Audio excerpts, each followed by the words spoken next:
O Anime Recaps Tagalog, mapapawaw ka sa sarap. Nax, ang title ng ating anime ay laging nakalagay sa itaas ng video. Nagsimula ang series sa mga tinatawag na fake gods na tulad naman ng iba't ibang putahe. Mayroon pang may abnormal na siopaw at ang pinakabos nila ay isang matandang nalagas ang buhok at parang hindi kumain ng isang buwan.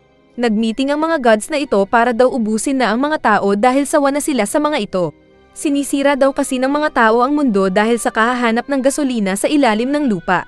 Ngunit bago pa nila masira ang mga tao ay dumating si Brunhilde para pigilan ang mga fake gods. Sinabi ni Brunhilde na testing in daw ang mga tao sa pamamagitan ng Ragnarok. Maglalaban ang lahi ng tao at ng mga fake gods. At kung mananalo ang mga tao ay pababayaan silang mabuhay ng 1,000 taon. Marami sa mga pangit ang natawa, ngunit nang sinabi ni Brunhilde na takot ang mga fake gods sa mga tao ay nagalit bigla ang mga fake gods. At tinanggap ni Payatot na Zeus ang hamon ni Brunhilde at sinimulan ang Ragnarok. Dahil kalahating tao at kalahating god si Brunhilde ay siya ang pinili ni Zeus na manager ng mga tao. Sinimulan ang Ragnarok at ito ay tinanghal sa Valhalla Arena kung saan excited ang mga tao at mga fake gods. Si Heimdall ang ginawang tagasigaw sa mga manlalaro, at pinakilala nito ang unang maglalaban na sina Thor at Loki.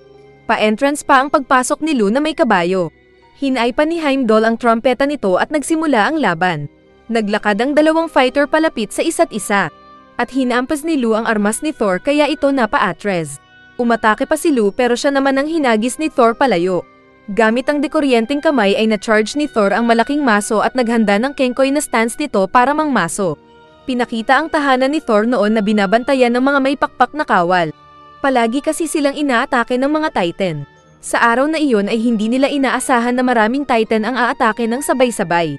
Lumalaban naman sila pero lumabas ang Colossal Titan at sinira ang pader. Sinabi ng CEO na lalaban sila pero tumalo ng higanti at kinain ng mga may pakpak na parang chichirya. Dumating ang mas bihasa sa laban na Flying Knights.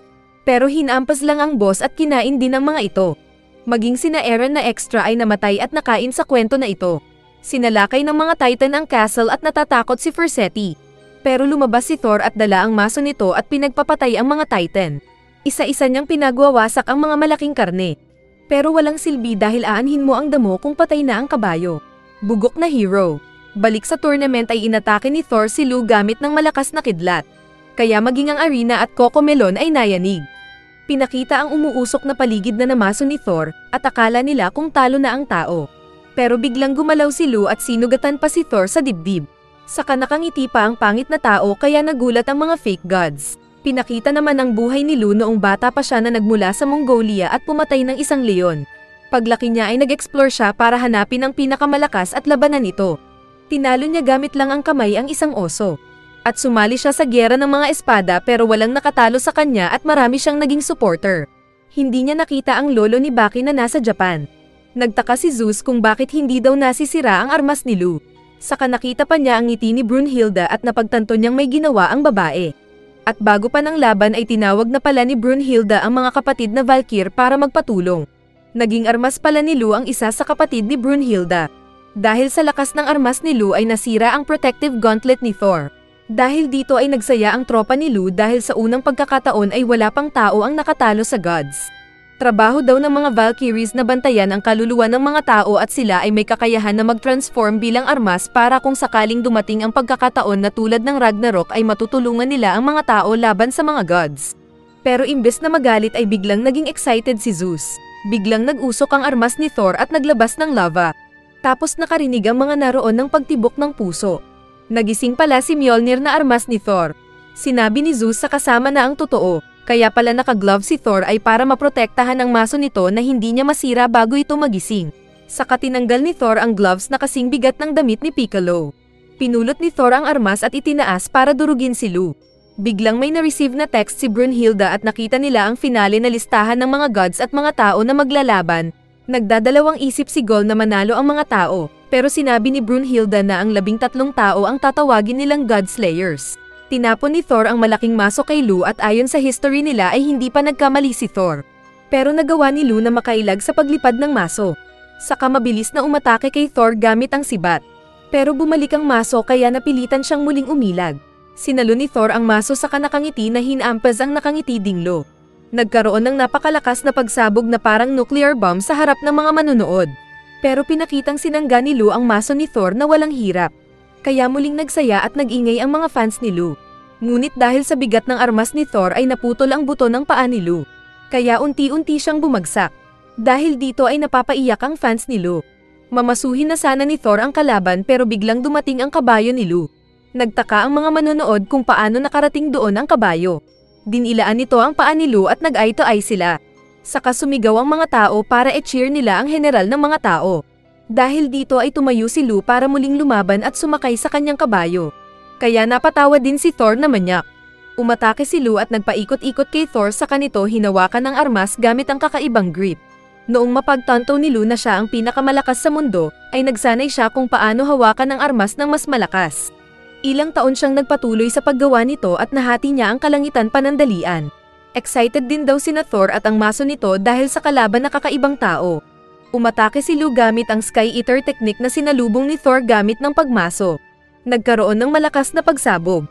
Saka ipinakita ang armas ni Lu na naitapon at bumalik sa pagiging babae. Maging si Lu ay naputol din ang dalawang kamay. Kinagat pa niya ang sariling kamay na tinapon. Saka natatawa pang umatake para kumagat. Pero minaso ni Thor ang ulo nito na naglaho. At opisyal na natalo ang mga tao at nanalo ang mga gods. Dahil sa pagkatalo ni Lu ay nagtagay na lang ng lambanog ang mga maskuladong tao, kasama ng higanti. Mag-e-exit na sana si Thor nang biglang sumigaw ang kabayo. At dahil wala nang silbi ang army kapag patay na ang kanilang boss ay umatake din ang mga ito para sundan si Lu. Pinigilan sila ni Heimdall pero sinabi ni Thor na pagbigyan ang mga ito. Saka din niya pinasabog ang lahat ng umatake at tigok silang lahat. Nadurog ang kanilang mga katawan na parang salamin.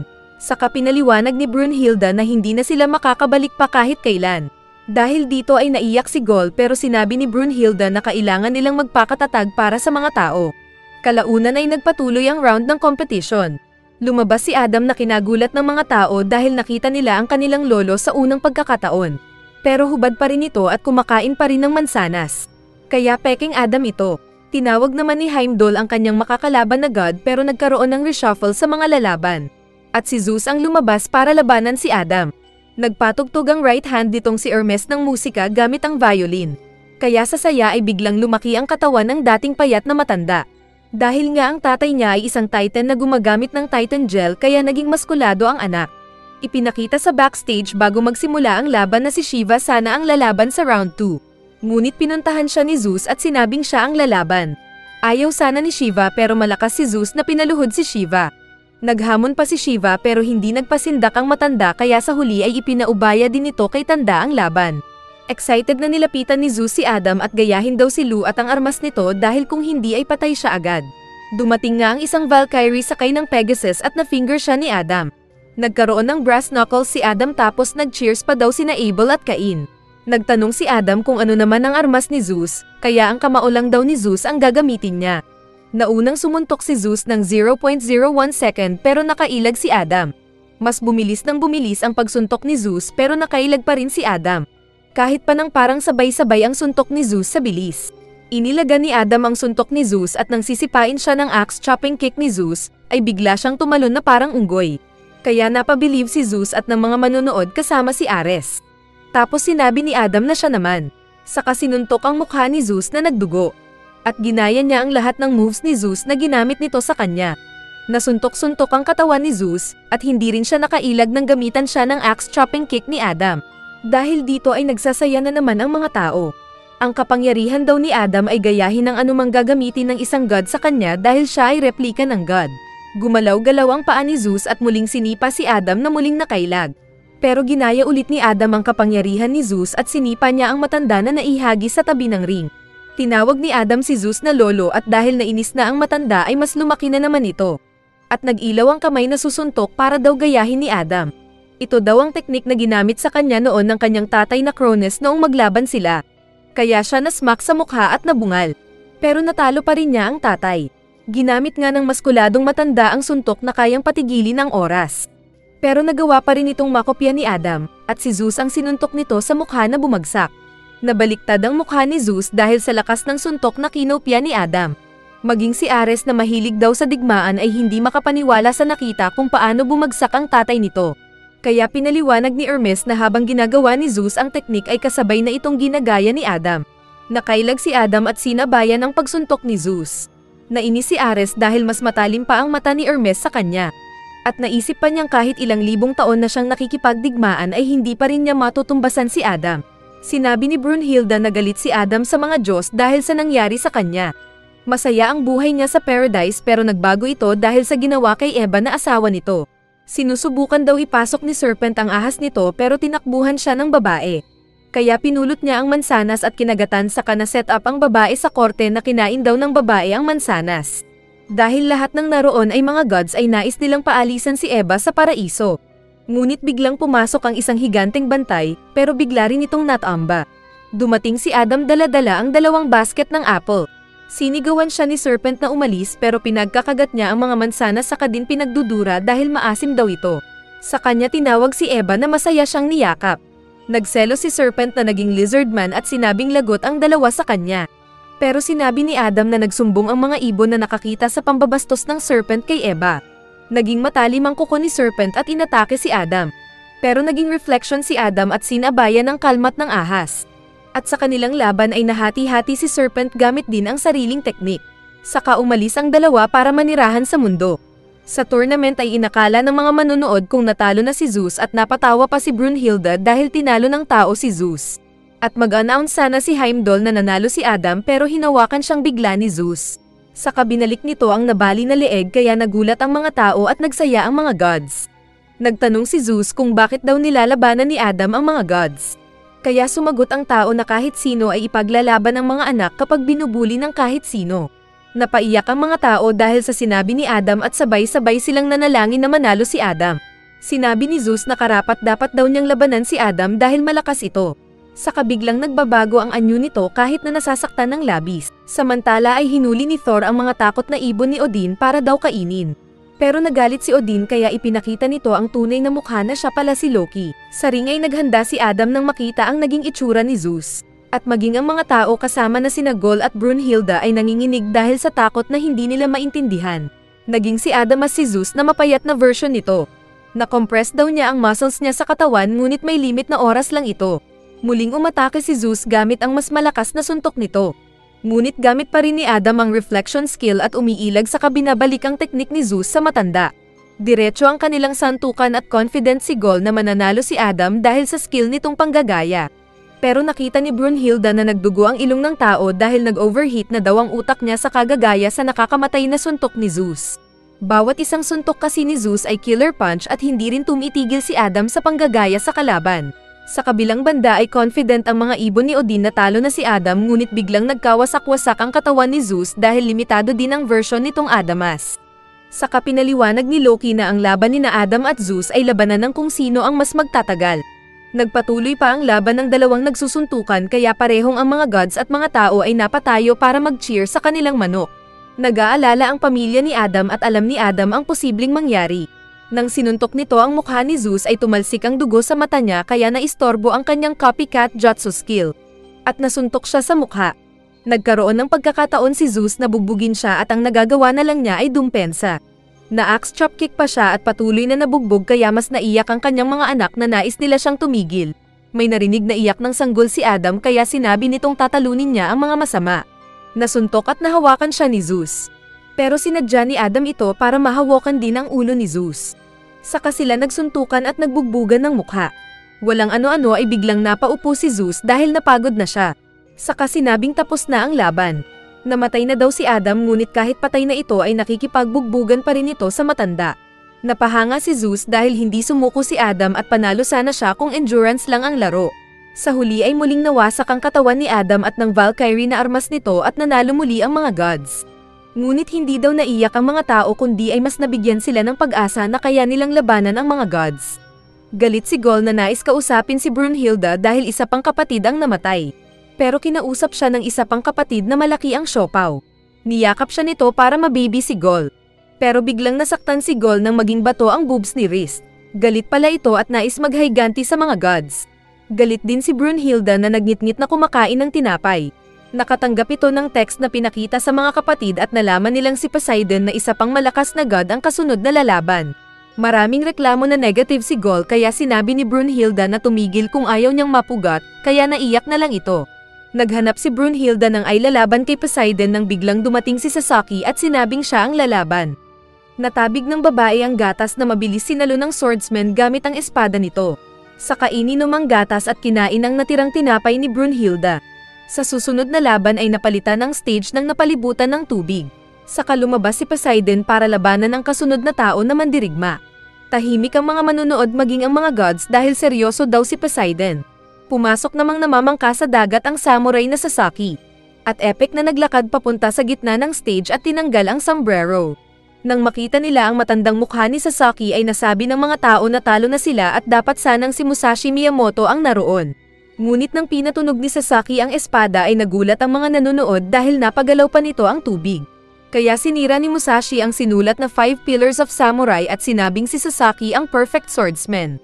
Nagsimula ang laban at tahimik lang na nakatayo ang dalawa. Sinabi ni Hermes na kahit sino at ano ang lumalapit kay Poseidon ay walang awa niya itong pinapatay. Umatake si Sasaki pero tinusok lang siyang parang isda sa dibdib. Pero sa utak lang pala niya ito. Kahit nakatayo sila doon ay maraming beses nang pinatay ni Poseidon si Sasaki sa kanyang utak. Kaya kahit hindi pa gumagalaw ay pinagpapawisan na ang samurai.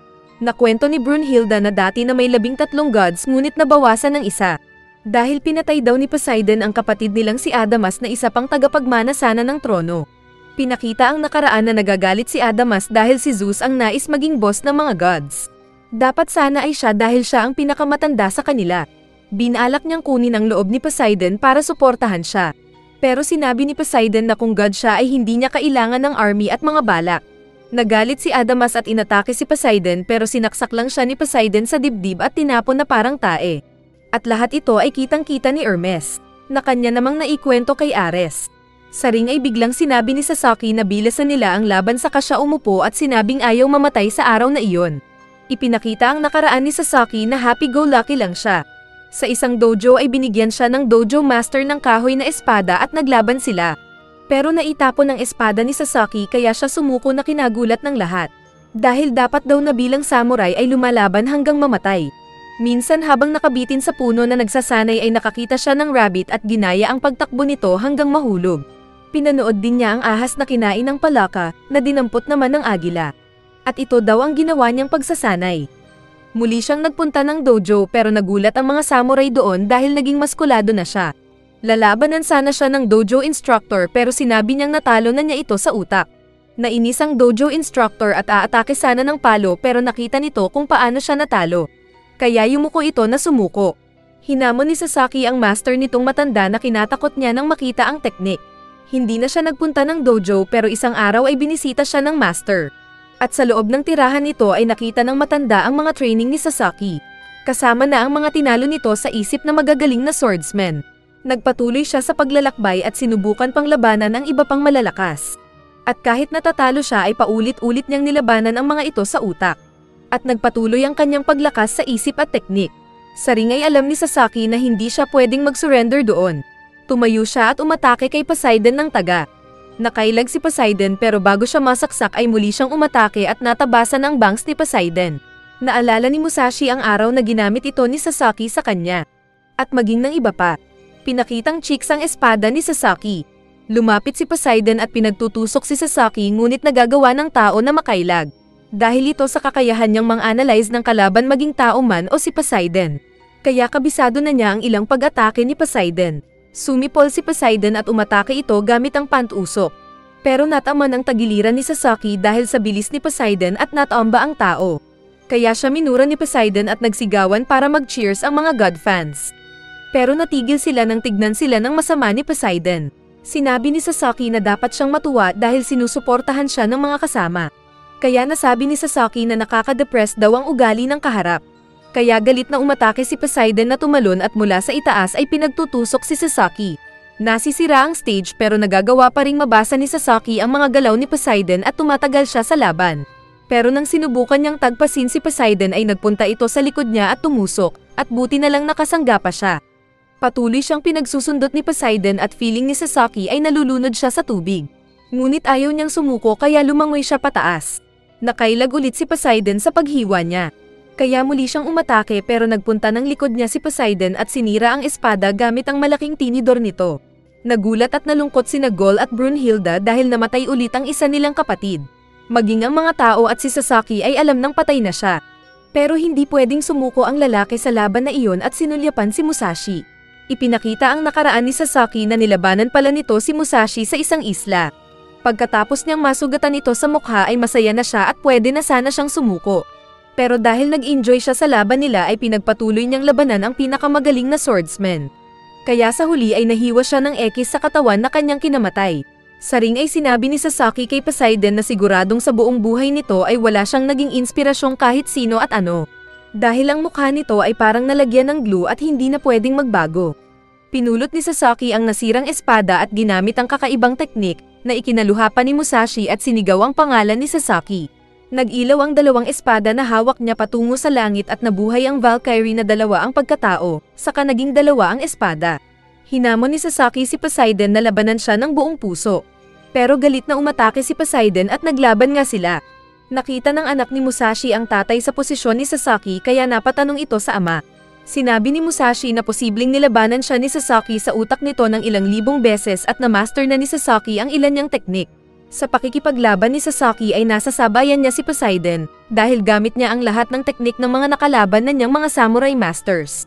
At nasugatan pa niya ang mukha ni Poseidon na kinagulat ng mga nanonood. Kaya parang army ng mga swordsmen ang kalaban ni Poseidon. At unti-unting nagkaroon ng sugat ang katawan ni Poseidon. Nag-cheer ang mga tao at naisip ng mga gods na pwede din palang magdugo ang kinatatakutan nila. Muling nagsipol-sipol si Poseidon at ginawang gel ang dugo nito. Saka nagkamuscle at parang bala na tinusok ang balikat ni Sasaki. Napre-predict naman daw ni Sasaki ang paggalaw ni Poseidon pero hindi niya ito magawang iwasan kaya siya mas lalong nasugatan. Tapos ginamit pa ni Poseidon ang kanyang multiple attack na tusok. Nalulungkot si Sasaki dahil kung kailan inakala niyang naabot niya ang ilalim ng dagat ay may mas malalim pa palang bahagi. Nawawalan na siya ng pag-asa at tinanggap na matalo. Ngunit biglang nagpakita sa tabi niya ang kanyang dating master at ng iba pang mga swordsmen. Sinisigawan daw siya ng mga ito para ipagpatuloy ang laban at huwag sumuko. Kaya nagdesisyon siyang lumaban ng isa pang beses. Sinangga niya ang armas ni Poseidon at sinabing nais niyang matikman ang unang victory. Saka lumabas ang tunay niyang kakayahan na mabasa ang susunod na galaw ni Poseidon. Pinagtutusok pa siya ni Poseidon pero madali lang siyang nakailag at nalapitan si Poseidon. Nahati niya ang isang kamay ni Poseidon pero binalak siyang saksakin gamit ng isa pa pero naputol din ito. Ginamit naman ni Poseidon ang kagat pero inislice na ni Sasaki ang katawan niya. Kaya nabitawan ng god ang armas at naging karne ang katawan nito. Nakinashock ng iba pang mga gods pero kinatuwa ng mga tao dahil nanalo sila. Natamba ang katawan ni Poseidon na natalo at nasabi ni Sasaki na nais daw niyang ipagpatuloy na manalo. Saka nabasag din ang katawan ni Poseidon na naglaho. At opisyal na sinabi ni Heimdall na nanalo ang mga tao sa third round. Nagkaroon ng daan pabalik pero natamba si Sasaki dahil napagod. Sinalo siya ni Rist at sinamahan sa paglalakad. Nagmeeting ang mga gods kasama si Zeus. Sinabi ni Shiva na siya naman ang lalaban pero pinigilan ulit siya ni Zeus. Nagsimula ang round 4 at muling nagiba ang setting ng arena. Naging sa London ito para daw sa advantage ng mga tao. Saka pinakita ang bagong mandirigma ng mga tao na si Jack the Ripper. Pero ayaw siya ng mga tao. Tinawag din ng kalaban niyang nakakabayo na walang iba kundi si Hercules. Habang nag-uusap sina Gol at Brunhilde kung sino kaya ang susunod na ay lalaban ng mga gods, ay biglang nagsalita si Hercules na siya ang susunod. Nang makita siya ni Gol ay kunwari susuntok ito pero nagbatian pala sila dahil close sila sa isa't isa. Nang makumpirma ni Brunhilde na lalaban si Hercules para sa mga gods ay sinabihan na lang nila ito ng good luck. Saka naglakad paalis si Hercules ngunit biglang dumating si Loki na nagmula sa kung saan. At parang baklang hinawakan sa mukha si Hercules na nagsabing bakit daw nito nilalabanan ang mga tao imbes na half-human din siya. Sinabi ni Hercules kay Loki na tatalunin niya ang kalaban at kapag naging champion na siya ay hihingi siya sa mga gods na itigil na ang pagpatay sa mga lahi ng tao. Bago umalis ay sinabi niyang nasa panig siya ng justice. Sa ring ay nagagalit si Hercules dahil mga heroes daw ang kinalaban ng mga ibang gods. Pero ang kaharap na niya ngayon ay isang killer na walang kasing sahol dahil pumapatay ng mga bata. Maging ang mga tao ay mas nais pa daw nilang mag-cheer kay Hercules. Sinabi ng extra na matandang Conan na pumapatay ng prostitute si Jack. Maging si Sherlock Holmes daw ay tinuring na misteryo ang pagkawala ni Jack dahil hindi ito nahuli. Sinabi ni Hercules na sumuko na si Jack at bubuhayin siya nito. Ngunit kung papalagay gagawin niya itong ketchup. Pero inilabas ni Jack ang malaki nitong gunting at sinabing hindi na siya makaka-atras lalo na at maglalaban sila sa London. Saka pinutol nito ang isang poste gamit ang gunting. Sinabi ni Hercules na papatayin niya si Jack bilang request nito. Ngunit biglang tumakbo si Jack. Kaya nagulat at nainis si Hercules na sumunod. Nakita niya si Jack na nagkakape. Saka tinawag ang god. Lalapit sana si Hercules nang makita ang tali sa mata. Kaya galit niya itong tinanggal, ngunit may nahulog na mga armas dahil trap nito ni Jack. Pero walang epekto ang armas ng tao kay Hercules dahil matigas ang katawan nito. Nakalapit na si Hercules at papaluan sana ang puwet ni Jack ng tutukan at barilin siya ng baril ni Batman. Nakailag ang god pero nakatakas si Jack na parang Batman. Galit si Hercules na ginamit ang lakas ng legs at tumalon na parang palaka. Naabutan niya si Jack sa ere na kanyang pinalo. At nasira ang malaking gunting ni Jack saka pa siya nahulog. Mabilis na nagtago sa gilid si Jack at naglabas ng marami pang mga kutsilyo. Umatake si Hercules na inakalang ordinaryong kutsilyo lang ang mga ito, pero nasaktan siya at nasaksak dahil notakan siya ni Jack. Sinabi ni Jack na nagsinungaling siyang nang sinabing ang malaking gunting ang kanyang pinakaarmas. Akala ni Hercules kung ang mga naitapon sa kanya. Pero sinabi ni Jack na ang kanyang bag ang may kakayahang gumawa ng mga magical weapon na kayang saktan ang mga gods. Ngunit hindi siya pwedeng makagawa ng mas malaki pa sa kutsilyo. Napatanong si Gold kung bakit si Jack pa ang pinili ng kapatid. At sumagot si Brunhilde na dahil na kay Jack ang wala sa mga gods. Ito ang pagiging malisyoso. Tinanggal ni Hercules ang mga kutsilyo sa katawan at piniga at sinabing ganito ang gagawin sa malisya ni Jack. Agad siyang pinagbabato ni Jack ng mas maraming kutsilyo na kanyang sinasangga gamit ang armas ni Barok. Natatamaan pa rin siya at nasusugatan pero nakalapit pa rin ang malaking tao kay Jack. Umatake ang macho gamit ang pampalo pero agad na nakasangga si Jack sa matigas nitong payong. Nagseryoso daw si Hercules at tatapusin na si Jack. Saka dumami ang tato sa katawan at nilabas ang kapangyarihan ng Nehemian Lion na natalo nito noon. Hinaampas nito si Jack na naitapon at naibangga sa pader na nanghina. Akala ng mga tao kung talo na si Jack, pero nagsisimula pa lang siya, sabi ni Brunhilde. Tumayo si Jack na napapangiti at inayos ang nasira nitong balikat. Saka muling gumawa ng mas mahaba at matalim na armas. Napatanong si Loki dahil sa kakaibang tato ni Hercules. Kaya sinabi ni Ares ang kwento kung paano naging god si Hercules mula sa isang tao. Ipinakita ang nakalipas ni Hercules na kasama ang best friend nitong binubuli ng mas malaki sa kanila. Palaban naman si Hercules na pinagtatanggol ang mga mahihina pero palagi lang siyang naitatapon dahil sa mapayat niyang katawan. Kaya palagi siyang nagsasanay katulad ng push-up para lumakas. At isang gabi ay nilapitan siya ng mga bully at sinabing kung gusto niyang maging malakas ay inumin niya ang dugo ni Zeus na nakalagay sa isang shrine. Ang sinumang makainom nito ay pwedeng maging malakas kung hindi sila malalason at mamatay agad. Sinabi ng kaibigan niya na legend lang ang pag-inom ng dugo at alam din ni Hercules. Pero dahil nais niyang maging malakas ay nagpatuloy siya sa pagpapalakas at pagpapalaki ng katawan. Hanggang maging maskulado na siya at hindi na siya madaling binubuli ng iba. Minsan dahil sa decision ulit ng mga gods noon dahil sawa na naman sila sa kasamaan ng mga tao, ay nagpasya silang patayin ang mga tao. Si Shiva sana ang mangunguna pero sinabi ni Ares na siya ang bahala dahil teritoryo niya ang pagpunish sa mga magnanakaw ng Shota. Nakita ng mga tao ang pagdating ng grupo ni Ares na sinabing sumuko na ang mga kawawang tao. Dala niya ang kanyang armada at takot ang mga tao na nagdasal. Pero tumayo si Hercules sa harap ni Ares, hawak ang pamalo nito at binalak hampasin si Ares. Pero sinipa lang siya. Pero muling hinarap ni Hercules si Ares na nilabas pa ang espada nito at sinabing bubuhayin si Hercules kung sasuko ito. Pero sinabi ng bida na mahirap na nga ang mga tao ay bakit pa sila papatayin ng mga peking gods. Kaya galit ang binata na inilabas ang dugo ni Zeus para inumin.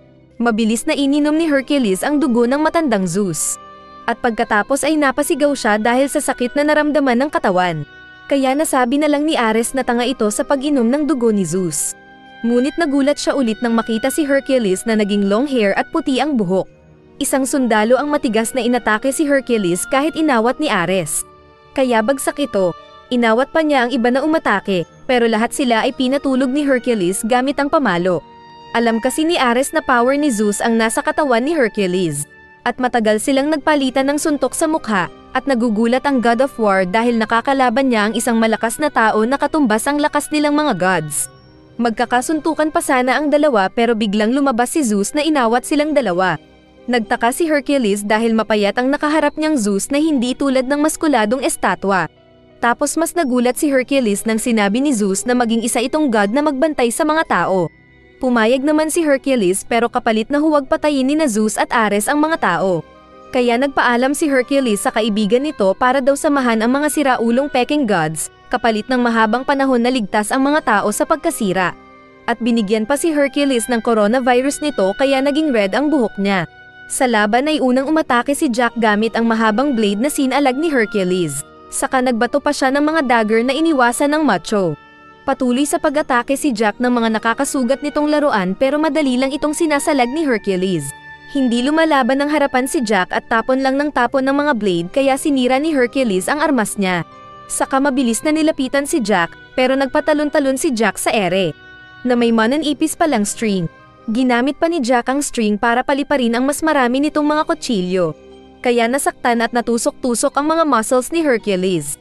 Ngunit nag-muscle cringe ang macho at nawasak ang mga kutsilyo, saka ginamit ang isa pang mutation ng kanyang armas at ginawang pamaypay, kaya naitapon ng mga armas ni Jack at napaluhod sa lupa.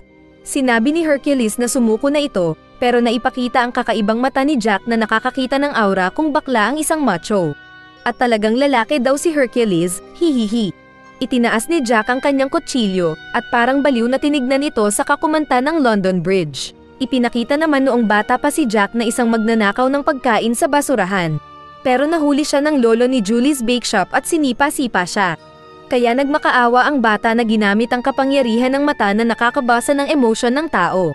At nakita nito ang pride ng baker, pero binigyan siya ng tinapay na umuwi. Nagpunta siya agad sa kinaroroonan ng kanyang ina na isang kalapati na mababa ang lipad. At alagang-alaga siya ng ina kaya kitang-kita niya ang maliwanag na aura ng pagmamahal nito. Isang babae ang kinakausap ang batang Jack at nagtaka ito kung bakit siya hinayaang mabuhay ng ina, imbes na 5 beses na nitong pina-abort ang naunang sanggol sa kanya. Kaya masaya si Jack kahit mahirap basta kasama ang ina. Ngunit isang araw na pag-uwi niya ay nakita niyang napakalakas ng pag-iyak ng kanyang ina. Nakita pala nito sa news na ikakasal na ang isang mayamang lalaki. Ito pala ang tatay ni Jack na nagpako ng pangako na babalikan ang nanay ni Jack kapag naging mayaman na ito.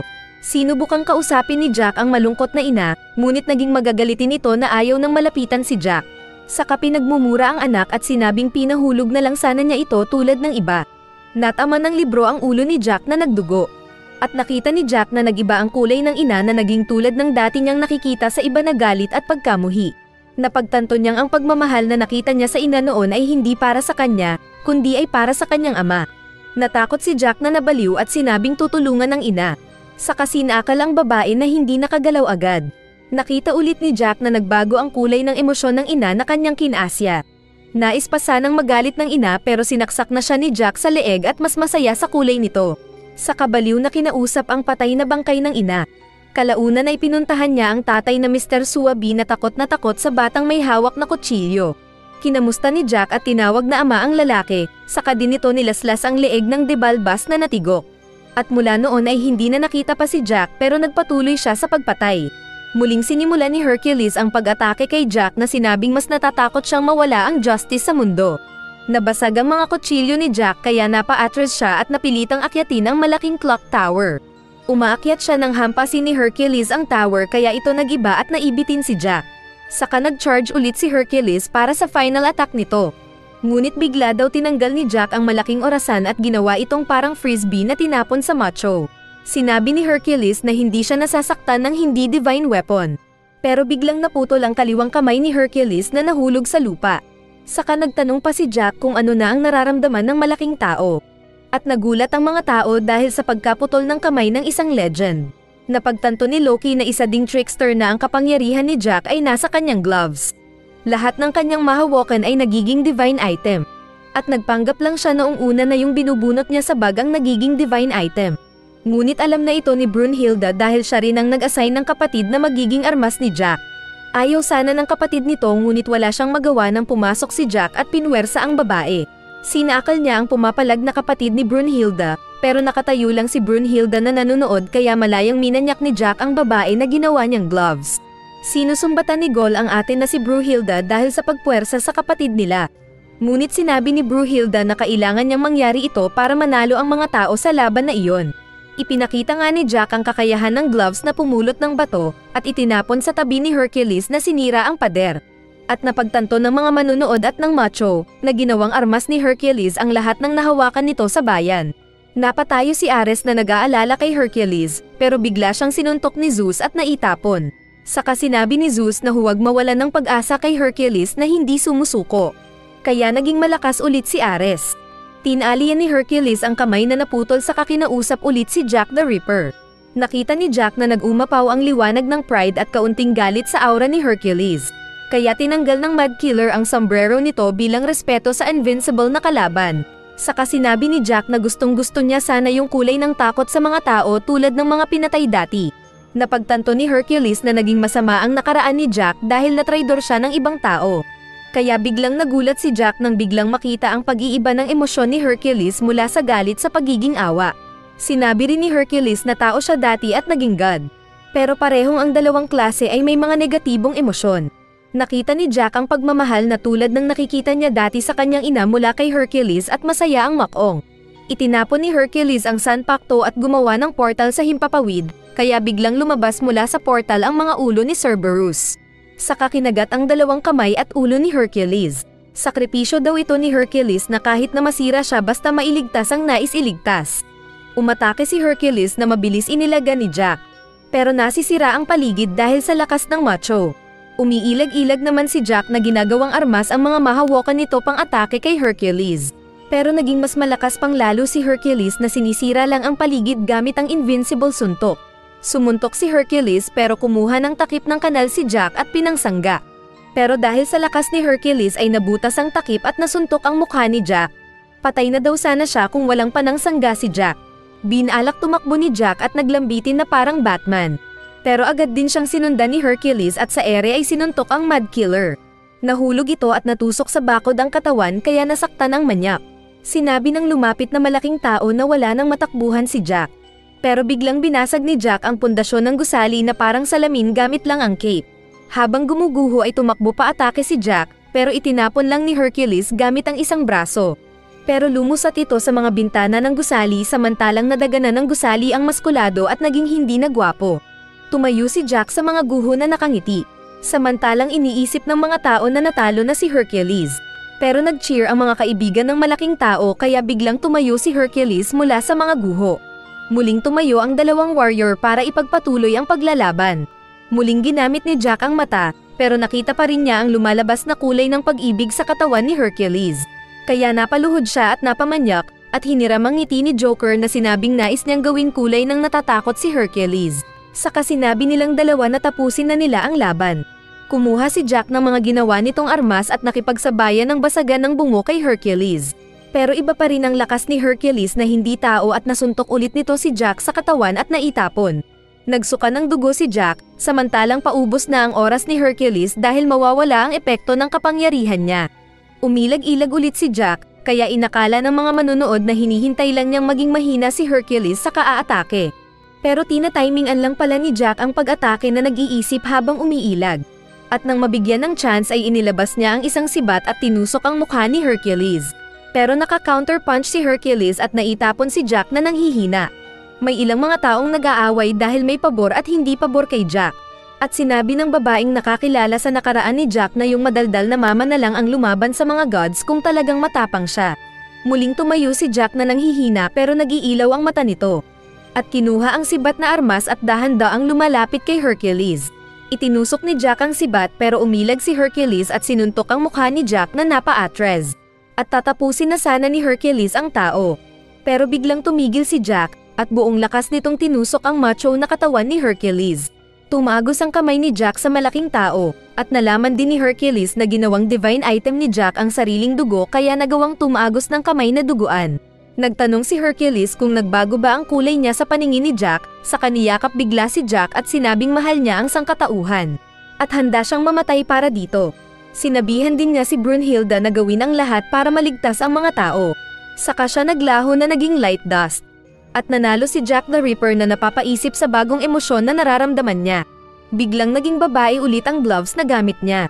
Binati ito ni Jack pero nagtanong ang babae kung anong pakiramdam ni Jack sa pagpatay kay Hercules at hindi ito masabi ng lalaki. Bago umalis ang babae ay inutusan nito si Jack na ay padoktor ang sugat nito. Isinuot ni Jack ang sombrero at tumayo, pero bigla siyang binato ng mga taong nanonood dahil sa pagkamuhi sa kanya. Maging ang kaibigan ni Hercules ay nais gumanti pero naalala ang nais ni Hercules kaya iniwan ang bato. Pero tumayo ulit si Jack para umalis. Kinokonsensya naman ni Gol si Brunhilde kung masaya na ito sa pagkamatay ni Hercules. Pero sumagot ito na wala silang mapagpipilian dahil ito ang kanilang role na Valkyrie. Pero pagpasok niya sa kwarto ay napaiyak din si Brunhilde dahil sa pagkamatay ni Hercules. Samantala ay malakas ang iyak ni Ares sa pagkamatay ng idol nito. Habang napagtanto naman ni Loki na sinadya ni Jack na magpatusok sa bakod para magawa niya ang kanyang balak na pagtalo kay Hercules. Naiinis si Ares na sinabing si Hercules dapat ang purihin ni Loki, ngunit bigla silang pinatigil ni Zeus na muling naging malaki ang katawan at nasira pa ang kinaroroonan nila. At sinabi ng matanda na kailangan nilang huwag magpatalo sa mga tao. Naunang umalis si Ares na hindi bumalik. Kaya tumayo din sina Loki at Zeus na sinabing maglakad-lakad muna. Pero naramdaman ni Hermes ang kanilang nag-aapoy na galit. Pinuntahan ni Loki si Buddha at maangas naman ang may pangil na tinanong si Loki kung gusto ng laban. Pero nagtanong si Loki patungkol sa tinuturo ni Buddha na fusion ng kaluluwa ng dalawang nilalang. At sinabi niya ang patungkol sa pagsasanib ng mga Valkyrie at mga mandirigmang tao. Ngunit wala daw maintindihan si Buddha kaya diretsong nagtanong si Loki kung traidor ba ito sa kanilang mga gods. At sinubukan siya ni Buddha kung anong problema, at sinabi ni Loki na papatayin niya ito. Saka sila nagpasikatan ng enerhiya sa katawan. Natigil lang sila dahil dumating ang 7 pillars ng blah-blah na dumating daw para parusahan si Buddha kung siya man ang traidor. Sinubukan siya ng isa kaya kinagat ni Buddha ang lollipop nito, saka idinyura sa kamay ni Abiso ang stick na nasaktan. Kaya aatake sana si Abiso at mga kasama pero sinabi ni Loki na hindi siya makakapayag, na agawin ng 7 ang kanyang biktima. Saka nagsama-sama sila para labanan si Buddha. Pero siga talaga si Buddha na boss ng mga sindikatong Yakuza at naghanda para lumaban. Ngunit muli silang naistorbo nang dumating si Sasaki na hindi daw papayag na pag-isahan ng marami ang nag-iisang Buddha. Tapos dumating pa ang 2 swordsmen na sina Kondo at Okita. Mga kandidato rin ito na warriors para ipaglaban ng mga tao. Pinapaalis sila ng mga gods pero excited silang lumaban. Sinabi ni Sasaki na magaling daw ang mga doktor doon kaya naghilom agad ang sugat niya. Sinabi ni Loki na matulog na lang si Sasaki dahil kung hindi ay papatayin niya ito sabay ngiti ng pangit. Pero nais ng mga tao na labanan ang mga gods. Umabante si Loki pero pinigilan siya ni Abiso na siya ang papatay sa mga tao. Saka inilabas ang baril nito at pinagbabaril ang mga kaharap. Pero ang naging yelo ay yung mga tubig dahil nagminti si Abiso. Inilabas naman ni Loki ang armas nito at sinimulan ang pag-atake. Pero mabilis nakailag ang mga samurai kasama ni Buddha. Napansin ni Loki si Okita na katulad din niya ng ugali na may sayad sa ulo. Naiinis siya dito pero naiinis din ito sa kanya. Maglalaban na sana sila pero biglang dumating sina Zeus at Odin na sinuntok ang lupa para patigilin ang mga naglalaban. Sinabi ni Zeus na hindi sila pwedeng maglaban-laban lalo na sa oras na iyon kaya natigil sandali ang bawat panig. Magrereklamo pa sana si Abiso pero nagsalita na rin si Odin at pinakita kung gaano kalakas ang kapangyarihan niya. Kaya lumindol ang paligid na kinabigla ng ibang gods dahil sa kanyang aura. Kaya umalis ang mga gods kasama ni Loki at iniwan ang mga tao at si Buddha. Umalis din agad ang mga tao na bumalik sa kanilang mga quarters. At nang maiwan na lang si Buddha, Zeus at Odin ay sinabihan ng galit na Zeus si Buddha na tumigil sa panggugulo. Saka sila natawang dalawa ni Buddha. Pero sinabi ni Buddha na sarili lang niya ang pakikinggan. Saka ito umalis. At parang bata din na umalis si Zeus para manood sa susunod na laban. Pero nang mag-isa na lang ni Odin ay ginamit niya ang kapangyarihang itim at pinatay ang mga bulaklak sa paligid. Magkasama naman sina Gol at Brunhilde at pinasok ang isang kwarto kung saan nagkalat ang maraming plato. Narinig nila ang malakas na hilik at nagulat si Gol nang makita ang lolo ni Baki na tulog kasama ang iba't ibang babae. Sumigaw si Brunhilde kaya nagising ang mga babae na magkakaibang uri. At tumakbo sila paalis. Binangon din ni Brunhilde ang malaking tao na excited kung nais ng mga babae na maglaro ng grappling. Tinalon niya si Brunhilde para yakapin, pero pinigilan siya ng babae. Ito daw si Raiden na isang pinakamalakas na sumo wrestler. Tinawag ni Brunhilde ang Valkyrie na makakapartner ni Raiden, at pumasok ang napakalaking babae na Stithrod. Natigilan si Raiden dahil sa malaking babae, pero napangiti dahil nagandahan daw siya at agad na niyakap si Throd. Saka seryoso daw si Raiden na nagandahan sa malaking babae. Dahil sa narinig ay nag-blush si Throd na naging cheeks ang mukha. Kaya nagulat si Gol dahil naging babae ang pinakamalaking kapatid niya. At naging armas ito ni Raiden. Inintroduce ni Heimdall ang mga maglalaban. Nauna niyang tinawag ang pinakamalakas na sumo wrestler ng Japan na si Raiden. Kaya masaya ang mga kapwa niya sumo wrestler na nanonood ng pagpasok niya. Ipinakita ang bagong ayos ni Raiden at ng mga linya sa katawan nito bilang resulta ng pag-iisa nila ni Thrud. May isa naman killer na audience na gustong-gusto ang mga muscle ni Raiden na nais daw siyang madissect. Pagkatapos ay tinawag din ang katunggali nitong god na si Shiva. Masaya naman ang mga asawa ni Shiva na suportado ang pinagmulan ng mga taong avatar na kulay blue. At may anak pa siyang elepante na tao pero hindi pinakita ang nanay nito. Isang teacher ni Naruto ang may hawak na plato ng asin na napansin ni Shiva na nagiba ang reaksyon. Kumuha ng asin si Raiden at tumakbo na agad ang palakapalayo. Sinambulat ni Raiden ang asin sa paligid at pinagdikit ang palag kaya naramdaman ng nasa paligid ang lakas niya. Saka mabilis siyang tumakbo at nag-double kick sa mukha ni Shiva na naitapon. Pero agad ding nagtumbling at sinabing hindi na masama ang kalaban niya. Pero agad sumuntok si Raiden na sinangga ni Shiva, pero sinuntok ang mukha nito. Saka pinulot ang ulo at malakas na tinuhad. Pero apat ang kamay ni Shiva na sinangga ang tuhod ng wrestler. Saka sinuntok ang boobs ni Raiden at itinapon sa ere. Saka pinuri pa ni Shiva ang kalaban dahil sa lakas nito. Ipinakita ang nakaraan ni Raiden noong bata pa lang siya. Nagtataka ang mga magulang niya dahil kahit 3 taong gulang na siya ay hindi pa siya nakakatayo. Ngunit isang araw ay nagsaya ang mga magulang niya nang makita siyang nakatayo sa unang pagkakataon. Ayos na sana ang lahat, pero biglang nasaktan ang bata na parang natatae. Nasasaktan pala siya dahil punong-puno ng lakas ang mga muscles nito at nadudurog ang kanyang mga buto. Ngunit nakagawa din ng katawan niya ng paraan para magawa niyang masuppress ang lakas ng mga muscles, sa pamamagitan ng pagdevelop ng isa pang layer ng muscles na tinawag niyang 100 Seal. Sa labanan ay sinabi ni Raiden na tatapusin na niya ang kalaban. Saka inactivate ang katawan at tinanggal ang 100 Seal sa sariling katawan. Kaya biglang gumalaw-galaw ang mga muscles niya na parang sasabog dahil sa pinakawalang lakas. Kaya tinawag niya si Thrud para makontain ang lakas niya sa katawan, na kanya namang nagawa gamit ang sariling kapangyarihan. Dahil dito ay nagkaroon ng self-confidence sina Valkyr at Gol na mananalo sila dahil sa unang pagkakataon ay magagamit na ni Raiden ang tunay na lakas. Sinabi ni Raiden na huwag agad masaktan si Shiva, na nainis dahil sa yabang ni Raiden. Pero agad umatake si Raiden na sinuntok ang sumangga na si Shiva. Pero mabilis pa siyang pinagsusuntok ni Raiden sa mukha at pag-abot nila sa pader ay bagsak ang kulay blue na god. Kaya masaya ang mga tao kasama ni Gol at Brunhilde na feeling ay mananalo sila. Nang tatapusin na daw ni Raiden si Shiva gamit ang headbutt, ay biglang ulo ni Raiden ang nagdugo. Dahil ito sa makapal na skull ni Shiva. Saka in-uppercut pa ni Shiva ang nasaktan na Raiden.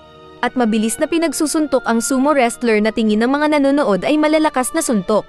Nasuntok pa ni Raiden ang mukha ni Shiva pero mas lalo lang siyang pinagko-combo. Nataman pa sa katawan si Raiden na napatigil. Saka sinabing pagod na siya. Hinawakan pala nito ang isang kamay ni Shiva at gamit ang buong lakas ay piniga ito kaya nagdugo ang kamay ni Shiva na nakawala lang ng masipa si Raiden sa tiyan. Dahil sa tulong ni Thrud ay nagagawa na ni Raiden na mailipat-lipat ang lakas nito sa mga muscles sa katawan. Pero maraming supporter si Shiva na mga hacker na 1,000 gods ng India. Katulad ng mga followers nila na hacker ng Facebook. Kaya naging malakas ang loob ni Shiva na umatake ng suntok na mas mabagal. Kaya 2 beses na nakailag si Raiden at sinabihan pa ang kalaban na bukas ang depensa niya. Ngunit nagulat si Raiden nang maging mabigat ang suntok ni Shiva nang sanggahin niya ito. Kaya pinagsusuntok din niya ang mukha ng kalaban, pero siya ang napasukan ng dugo nang nasuntok siya sa tiyan. Saka inuntog pa ni Shiva ang ulo sa ulo niya.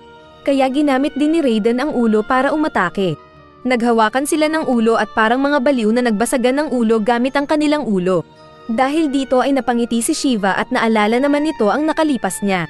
May kaibigan siya noon na isa ring hindi naliligo na gustong-gusto ang pagsuntok sa bato. Ito si Rudra na best friend ni Shiva na 4 din ang kamay. Habang nagsasayaw sila ay may dumating na nagpatulong ang ilang pangit. Dahil may ibang mga bully na gods na umatake sa ibang gods at binubugbog sila. Natawa pa sila nang marinig ang title ni Rudra at Shiva. Pero dumating ang dalawa at buong araw silang nakipaglaban sa mga bully na gods ng India. Sinabi ni Rudra na nais niyang maging pinakamalakas na god at mag-adventure, kaya pinagtawanan siya ni Shiva. Ngunit dahil tiwala si Shiva sa kaibigan ay sumama din ito para partner silang gawin ang nais ni Rudra.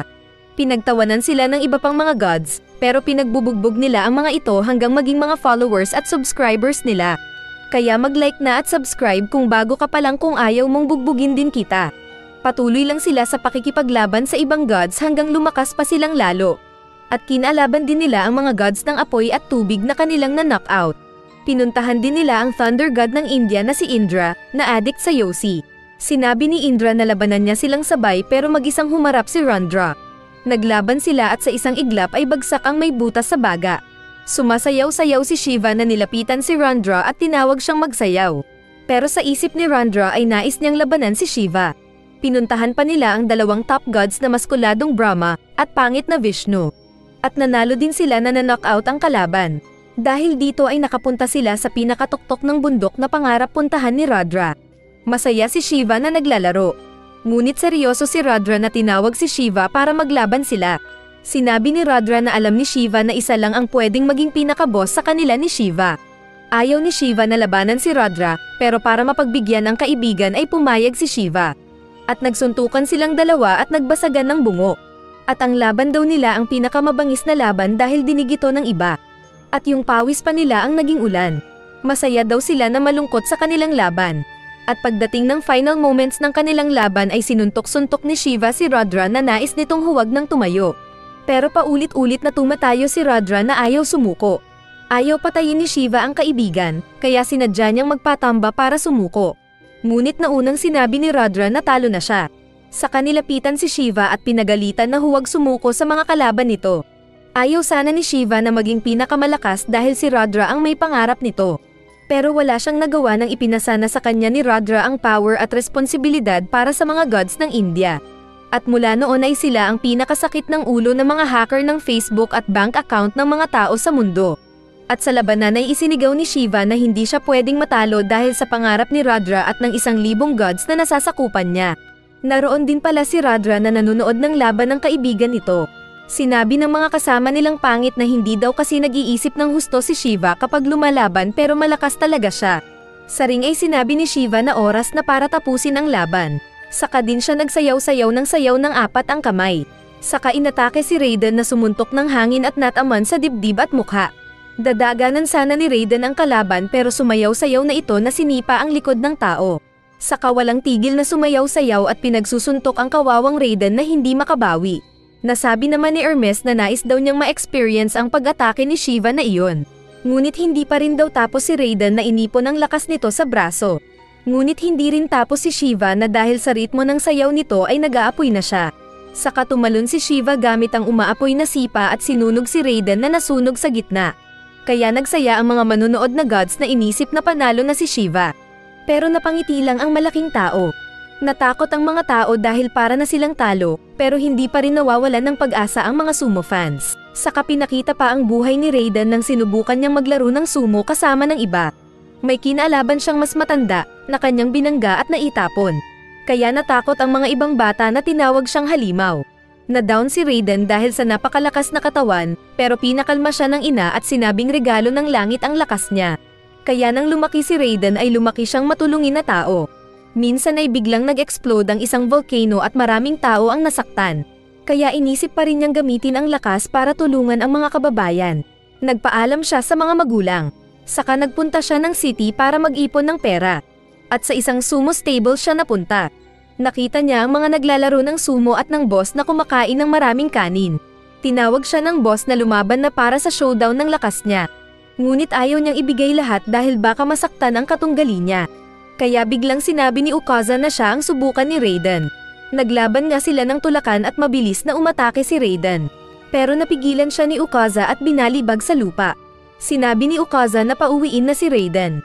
Ngunit ayaw umuwi ni Raiden na talunan kaya paulit-ulit siyang sinapak ni Ukaza. Pero dahil masuchest si Raiden ay gustong-gusto nito ang sumo. Kaya nag-training siya ng tungkol sa larong ito. Nakipaglaro siya sa mga tournament at kahit mataba ang mga kalaban ay hinahagis lang niya ang mga ito. At dahil dito ay naging sikat siya at nagawa niyang masuplayan ang nagugutom na kababayan at mga magulang. Pero minsan ay nakita niya ang sindak sa mukha ng katunggali. Kaya naalala niya ang nangyari noong bata pa siya na tinawag siyang monster. Pinuntahan siya ng galit na master, pero nagulat nang makita ang umiiyak na malaking tao. Ayaw daw ni Raiden na sinasaktan ang mga mahihina na dapat sana ay pinoprotektahan niya. Ngunit dahil sa sumo siya magaling ay tinuloy niya pa rin ito pero nilimitahan ang mga dangerous na teknik. hanggang mamatay siyang hindi man lang na-maximize ang tunay na lakas nito. Ngunit sa laban nila ni Shiva ay may enjoy na daw niya ang larong sumo at may lalabas na ang tunay na lakas. Nag-stance siya ng sumo. Saka hinanda ang pangsampal nito gamit ang paglipat ng lakas sa mga muscles. At mabilis na nilapitan si Shiva na sinampal gamit ang kanang kamay. Sumangga naman si Shiva ngunit dahil sa lakas ni Raiden ay naputol ang dalawang kamay niya. Akala ni Gol kung panalo na si Raiden. Ngunit biglang tumayo si Shiva na hindi pa tapos kaya nagsaya ang mga tao nito. Nagtataka sina Zeus at Ares kung anong kapangyarihan ang nagawa ni Raiden. Dahil kung nagkamali lang si Shiva ay ulo na sana nito ang natanggal. Muling tumayo si Shiva na dinura ang natanggal na ngipin. At walang ano-ano ay bigla na lang nasaktan ang katawan ni Raiden na nahihirapan dahil sa backlash ng katawan nito. Sinabi niya kay Thrud na i-manage niya ang muscles nito at pagalawin para umatake paminsan. At ayaw sana ng babae dahil alam niyang mamamatay si Raiden kapag nasira ang katawan. Pero last chance daw ito ng lalaki para ma-enjoy ang sumo.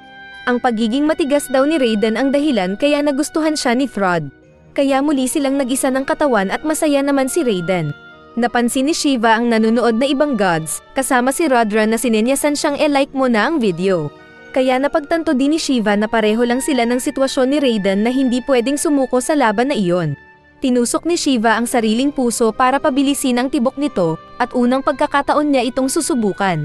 Ito daw ang teknik ni Shiva na pagsira sa sisirain nito at gawing alikabok, kaya naging apoy-apoy na naman ang katawan nito na nagiba din ang itsura. Umatake si Raiden ng sampal nito pero sinuntok din siya ni Shiva.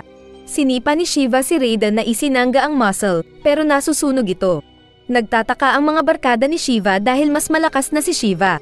At maging si Ares ay confident na mananalo si Shiva dahil sa kapangyarihang apoy. Ngunit hindi daw sigurado si Hermes dahil last card na ito ni Shiva na pwede ring ikasira ng katawan niya. Kaya pareho lang sila ng sitwasyon ni Raiden na nasa limit ng kanilang kapangyarihan. Tulad ng dati ay nagpapaikot-ikot si Shiva na inaatake si Raiden. Hinuli ni Raiden si Shiva ngunit nakaiwas ito at naka-counter-attack. Kaya feeling ng mga sumo ay tapos na si Raiden. Pero nagalit si Ukaza na lumalaban ng kanilang pambato gamit ang sumo. Kaya nag-cheer sila para kay Raiden. Itinulak ni Raiden si Shiva na napa-atres at nasusunog ang kamay na nahulog. Ngunit pinalakas ni Rudra si Shiva sabay paramdam ng hangin nito. Kaya patuloy lang sa paglalaban ang dalawang malakas na nilalang habang naghihintayan kung sino ang unang babagsak ang katawan dahil sa sariling kapangyarihan. Nasusunog si Shiva samantalang nag-o-overuse ang lakas ni Raiden. Sa huling pagkakataon ay nag-charge ulit si Raiden ng pangsampal nito gamit ang muscles at inatake si Shiva. Ngunit gumamit ng nag-aapoy na sipa si Shiva at sinipa ang kamay ni Raiden na nahati sa gitna at natanggal. Matutamba na sana si Raiden, pero bigla siyang tumayo at nagpasalamat kay Shiva dahil nagawa niyang makalaban ng tunay na sumo. Saka sinabihan si Thrud na umalis na para mabuhay. Ngunit na in love na daw si Thrud sa kanya na ayaw umalis. Kaya sinipa ni Shiva si Raiden na natanggal ang ulo na nahulog sa lupa. At muling nabasag ang katawan ni Raiden kasama si Thrud. Kahit natalo si Raiden ay nagsaya pa rin ang mga kasama nitong sumo wrestler dahil sa ipinakitang katatagan ni Raiden. Samantala ay nasira ng lubos ang katawan ni Shiva dahil sa laban nila ni Raiden. Pero masaya siyang sinalubong ni Rudra at nagbatian sila. Dumating si Zeus para batiin si Shiva, ngunit napagtanto daw ni Shiva na amazing ang mga tao. Samantala ay magkasamang naglalakad sina Gol at Brunhilde. Tapos naiiyak pa si Gol sa kapatid na babaeng namatay dahil close silang dalawa. Tinanong niya si Brunhilde kung bakit hinahayaan nitong mamatay ang mga kapatid nila. Pero sinabi ni Brunhilde ang sinabi noon ni Adam, na hindi na kailangan ng paliwanag para ang isang nilalang ay mamatay para protektahan ang mahal niya. Saka sinuntok ni Brunhilde ang push button ng pinto para buksan ito at sinabing iwan muna siyang mag-isa ni Gol. Sa loob ay umiiyak si Brunhilde dahil sa kanilang pagkatalo.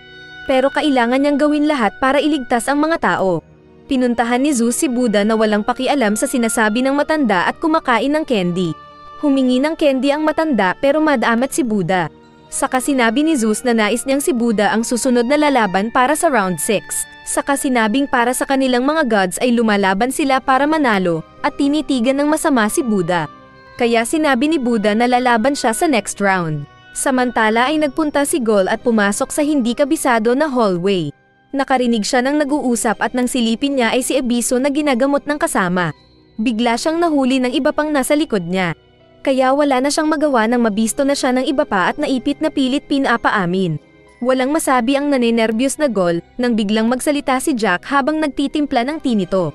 Saka nagtanong kung gusto ito ng iba pa. Sa arena ay sinabi ng announcer na mas maraming talo ang mga tao, kaya delikado na sila. Tapos tinawag ni Heimdall ang makikipaglaban na si Buddha. Ngunit biglang dumiretso ito sa corner ng mga tao. Saka inagaw ang megaphone ni Heimdall at sinabing makikipaglaban siya para sa mga tao. Kaya biglang nagngit-ngit ang mga gods. Tinutukan ni Abiso si Jack dahil sa pakikialam nito.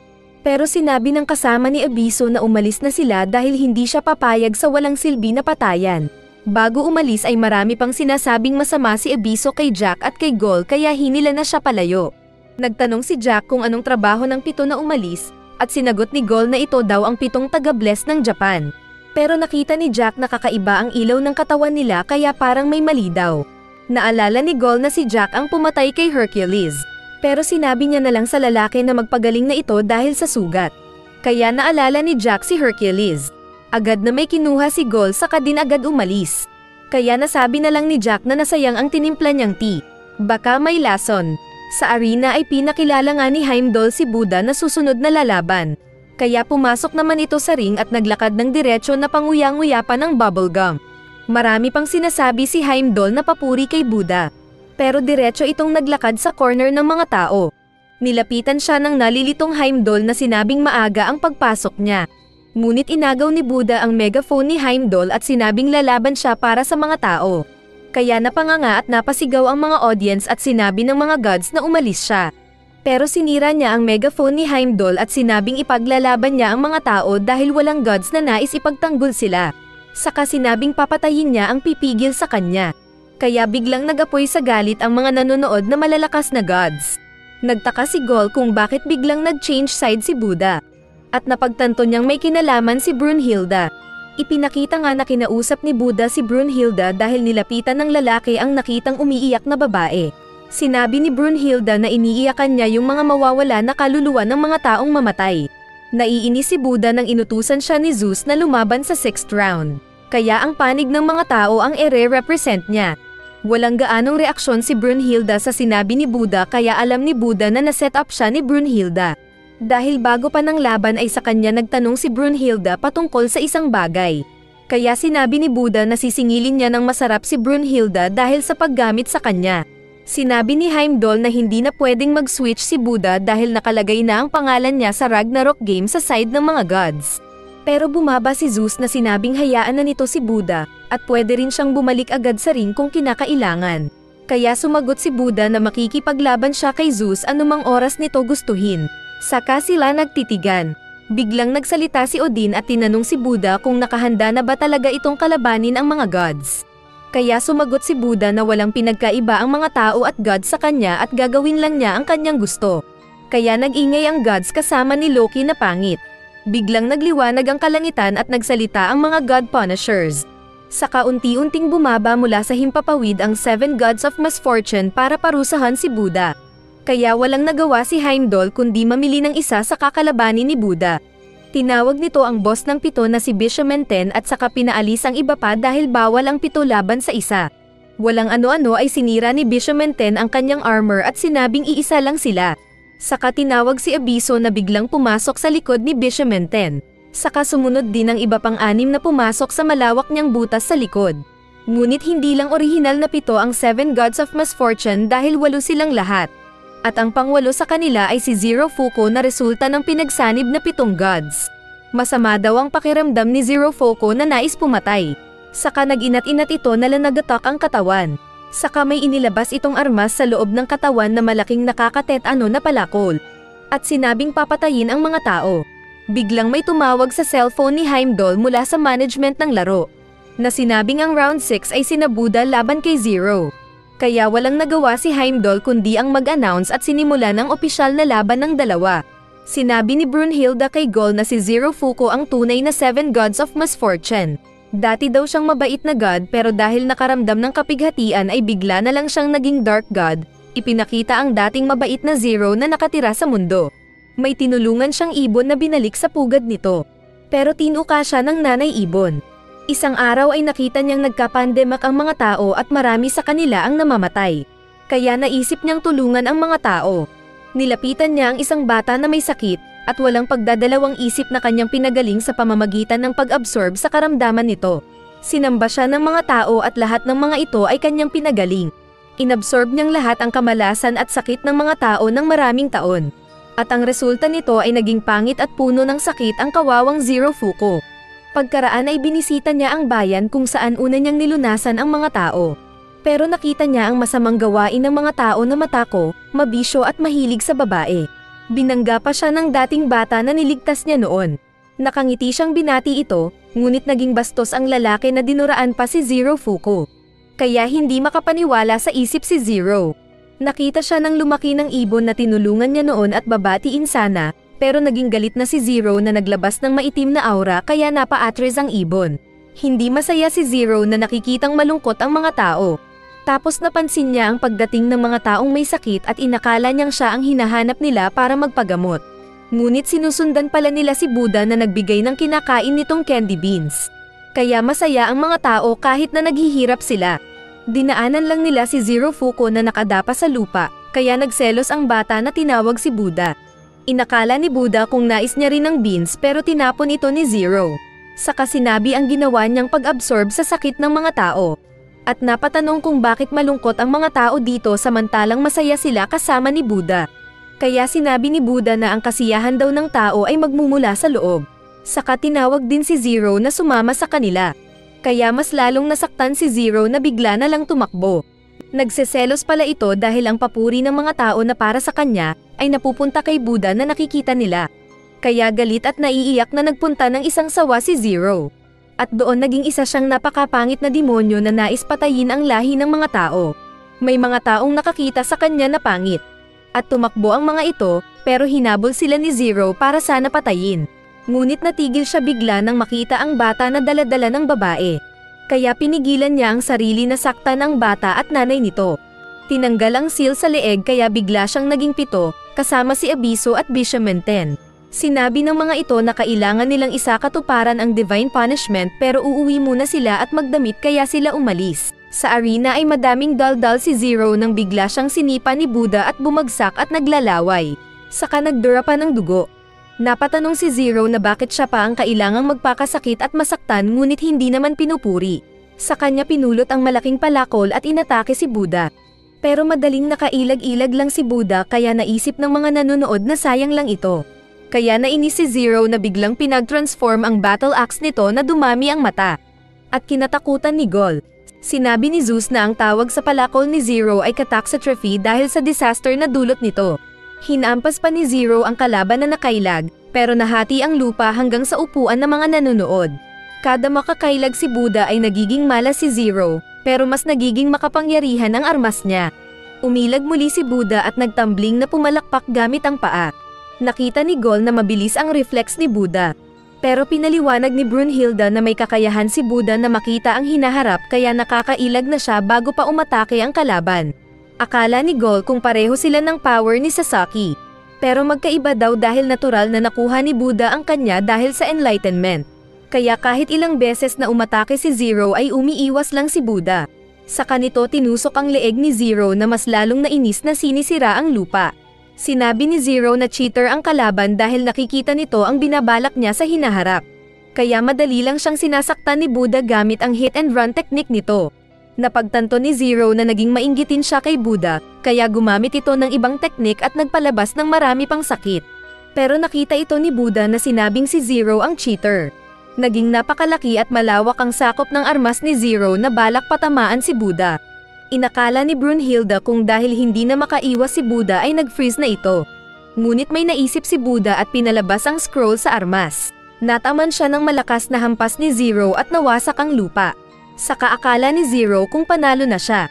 Ngunit may ginamit na golden panangga si Buddha na nakayanan ang pag-atake ni Zero. Saka tinulak ang malaking armas ni Zero. Muling pinag-transform ni Zero ang armas sa maraming blade. Pero nagpalabas ng bagong armas din si Buddha. Saka mabilis na umiwas sa pagtaga ni Zero, saka hinampas ang tiyan ni Zero. Kaya bagsak sa sakit sa tiyan si Zero. Ipinakita ang nakalipas ni Buddha na ipinanganak na mayaman kaya nakukuha niya lahat. Marami siyang alipin at marami siyang pagkain at dahil mabait siya ay binibigyan ng pagkain ang mga mahihirap. Nagtatambay siya sa isang rooftop at pinapanood ang agila nang bigla itong atakehin ng isang vulture. Kaya nahulog ang agila na namatay. Minsan ay binisita niya ang kaibigan na hari, na tinawag niyang bro, sa harap ng maraming tao. Kaya napahiya siya ng kaunti sa reaksyon ng mga nakikinig.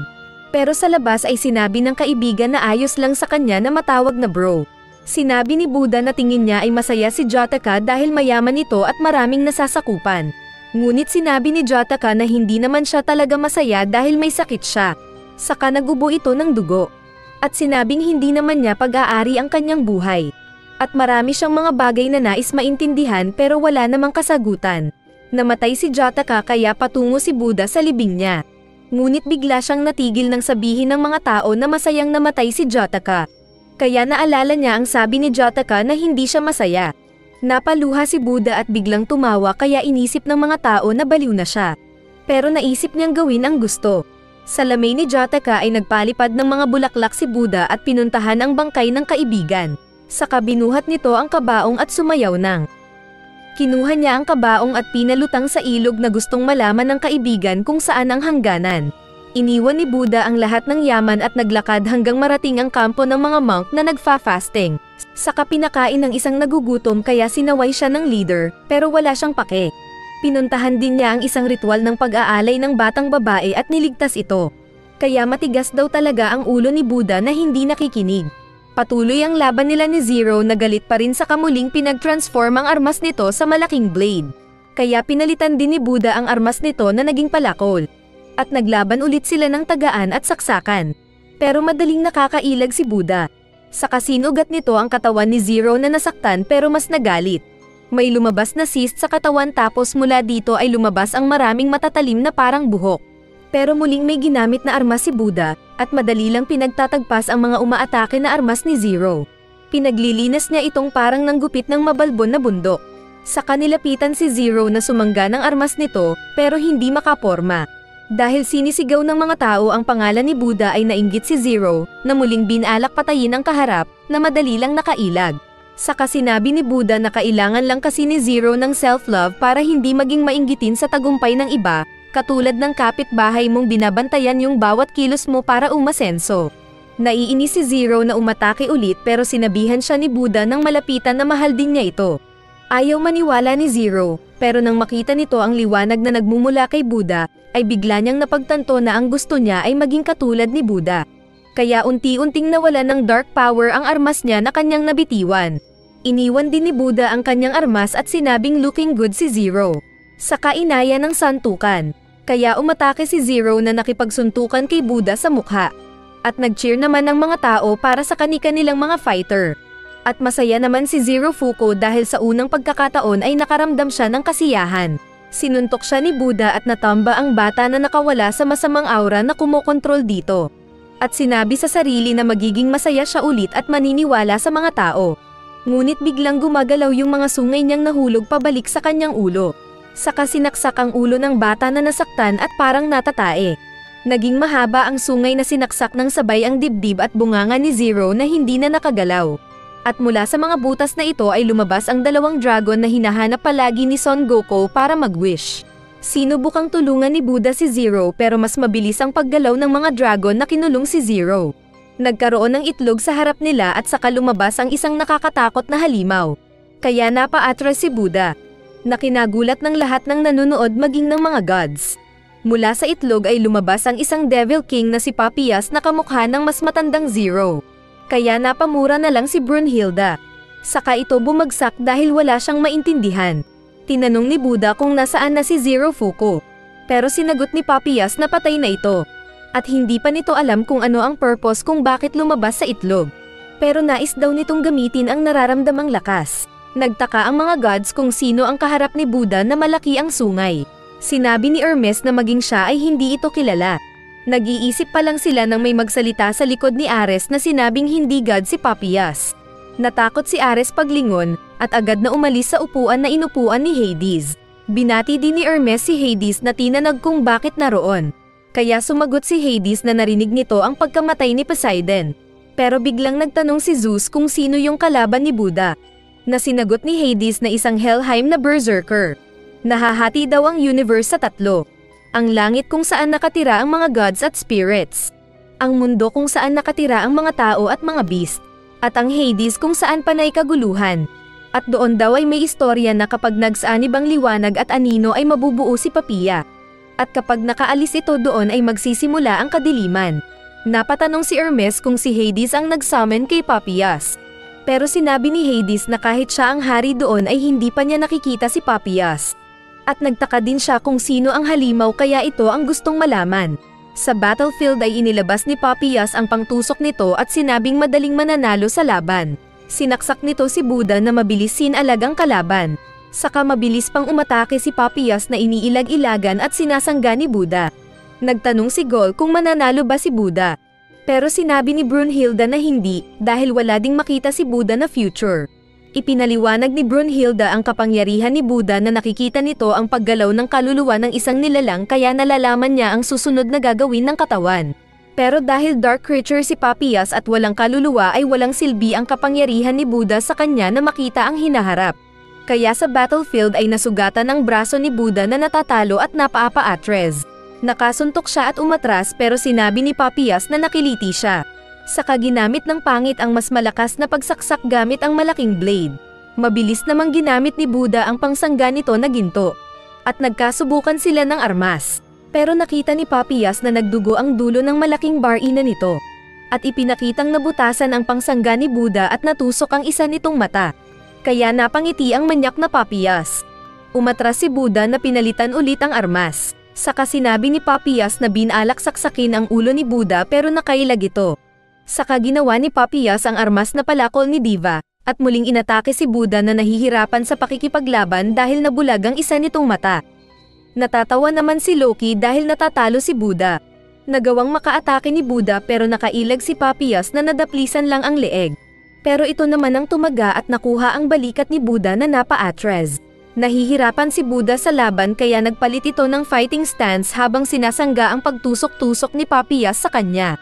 Saka sinasabi pa nitong punishment para sa divine na kalaban. Nagtanong si Ares kung gaano kalakas si Papias. Kaya sinabi ni Hades ang kwento na kalahati ng Helheim ang sinira nito at tinalo ang iba pang nakatira doon. Ngunit bigla itong naglaho at hindi mahanapan at hindi nagbalik.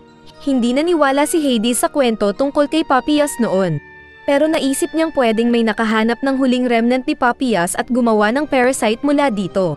At nang natutulog si Zero Fuko ay nilagay nila ito sa ulo niya. At may isang nilalang lang daw na pwedeng gumawa nito. Ito si Beelzebub na mahilig sa science experiment. Samantala sa arena ay natatalo si Buddha na pinalakol ni Papias sa paa nito. Nag-backtumbling si Buddha pero nagdugo ang paa nito. Tinanong niya kung naroon pang nakikinig si Zero Fuko. Pero sinabi ni Papias na kinain na niya ang walang silbing bata. Dahil dito ay nagalit si Buddha at sinabing papatayin ang kaharap na pangit. Ginamit niya ang armas at pinag-transform sa isang version na hindi pa niya nakikita dahil matagal na niyang tinago ang emosyon na iyon. Ang version na puno ng galit. Kaya naging leon ang armas ni Buddha. Kaya humanga naman ang mga nanonood na gods. Nagkasalubong sina Papias at Buddha sa gitna ng arena at iniunday ni Buddha ang matalas nitong karit. Pero dahil mabagal daw ay nasangga ito ni Papias, pero tinulak siya ni Buddha. Nagawang makailag ni Papias na muling mag-counter saksak. Pero ginamit naman ni Buddha ang rocket ng kumpi nito para sabayan ang pagsaksak ni Papias. Tumulo ang dugo ni Papias. Ngunit mula lang ito sa kamay niyang pinangsalag sa karit ni Buddha. Samantalang nagsuka ng dugo si Buddha na nasaksak sa tiyan. Sinabi ni Papias na nais nitong marinig ang huling habilin ni Buddha. Pero mas ibinaon pa ni Buddha ang saksak sa tiyan para putulin ang kamay ni Buddha. Pero sinipa siya ni Papias. Nagtaka si Papias kung bakit hindi papatay ang kalaban. Kaya sinabi ni Buddha na mukhang natatakot si Papias. Nakwento ni Papias kung paano nasira ang unang katawan niya dati dahil sa pambihirang lakas niya. At mas perpekto na siya ngayon. Pero mas lalo siyang tinawag ni Buddha na mahina dahil nakakaramdam ng takot. At dahil sa inis ay lumapit muli si Papias at inatake ng maraming tusok si Buddha. Akala ni Ares kung patay na si Buddha dahil sa lakas ng kalaban. Pero sinabi ni Hades na hindi pa sumusuko si Buddha na nakita rin ni Hermes at Zeus na hindi makita ni Ares. Sinusubukan daw ni Buddha na ibalik ang mga patay sa buhay. Muling nanatili sa sariling mga paa si Buddha kaya nagtataka si Papias kung bakit ito malakas. Saka hinamon pa ni Buddha si Papias na umatake. Pero nakaramdam ng takot ang malaking halimaw. Ayaw niyang pumayag na matakot, kaya pinutol niya ang sariling kamay at ginawa itong isang espada gamit ang kili-kili magic. Umatake si Buddha gamit ang karit rocket attack nito, at sinalubong siya ng espada ni Papias. Pero natalo ang karit ni Buddha na naputol at nabasag. Saka bumalik sa normal na staff ang armas ni Buddha. Kaya sinamantala ni Papias na tusukin ito ng ubod lakas at nasira ang staff at naitapon si Buddha. Samantalang nanonood naman si Beelzebub na kumakain ng pears. At sinabing oras na para mag-ani. Unti-unting nilapitan ni Papias ang walang malay na Buddha. Pero sa isip ni Buddha ay may nakita siyang liwanag na hahawakan sana pero may kamay na nang hawak sa kanya. Biglang napatawa si Buddha at saka muling tumayo, inilugay ang buhok at saka sinabi nitong bata pa si Papias. Inilabas ni Buddha ang napulot na armas ni Zero. At inactivate ang nagbagong armas na hindi na kumukuha ng power sa dilim, kundi ay mula sa enlightenment ni Buddha. Isa itong malaking espada na representation ng 7 gods na Zero Fuko. Naging matapang si Buddha na inatake si Papias na hindi pa rin alam ang nararamdaman. Sabay cheer ng mga tao na nanonood. Samantala ay napapatanong si Papias kung bakit hindi niya matalo-talo si Buddha na nakangiti pa. 2 hampas ng espada ni Buddha at nasugat si Papias. Ngunit sinabi ng mga nanonood na human swordsman na nasa disadvantage pa rin si Buddha dahil sa mga sugat sa katawan. At bigla nga siyang natigil sa pag-atake dahil sa sugat, kaya siya muling tinaga ni Papias ng malakas. Nakasangga siya pero napuwersa ang kanyang sugat na nauka. Ngunit nakagawa siya ng paraan at masugatan ang dibdib ni Papias. Sinabi naman ng nanonood na Zeus na kahit ganun ay disadvantage pa rin si Buddha. Ngunit nagsalita si Hades na hindi na kailangan ni Buddha na gumamit ng lakas kapag pwede naman siyang umiwas. At nagagawa nga ni Buddha na makita ang mga susunod na galaw ni Papias. At dahil dito ay nakakailag na siya. Naisip ni Brunhilde na nagkaroon na kasi ng emosyon si Papias dahil sa nararamdaman na takot. Nagpatuloy lang sa pag-atake si Papias ngunit nagpatuloy din sa pag-ilag si Buddha. Pero walang ano-ano ay natsambahan ni Papias na mahati ang katawan ni Buddha. Kaya inakala niyang panalo na siya at kinagulat ng mga nanonood. Ngunit biglang naglaho ang katawan ni Buddha na muling lumitaw sa likod ni Papias. At nag-concentrate ito sa paghawak sa espada at pakikipag-isa ng isip kay Zero Fuko. At buong lakas nilang inislash ang pangit na Papias. Nagtataka pa itong natalo sa kanagregla at naging per kilo na karne ng pangit. Kaya nagsaya sina Brunhilde at ng mga nagulat na tao na nag-cheer para kay Buddha. Namamatay na nga si Papias ay binalak pa nitong mabarena ang ulo ni Buddha. Pero bigla din siyang nabasag at naglaho na. Nakita ni Buddha ang tumatakbo na Zero Fuko na kanyang tinawag. Lumingon ang multo nito at masayang ngumiti at nag-like para sa video na ito. Kaya like mo na rin yan. Saka pinuntahan niya ang mga kasama at umakyat na sila sa alapaap. Kaya naiyak na nangiti si Buddha na sinabing magkikita ulit sila ni Zero. At opisyal na nanalo si Buddha na mas pinagsaya ng mga tao. Saka din nagbalik sa dating itsura ang armas ni Zero Fuko.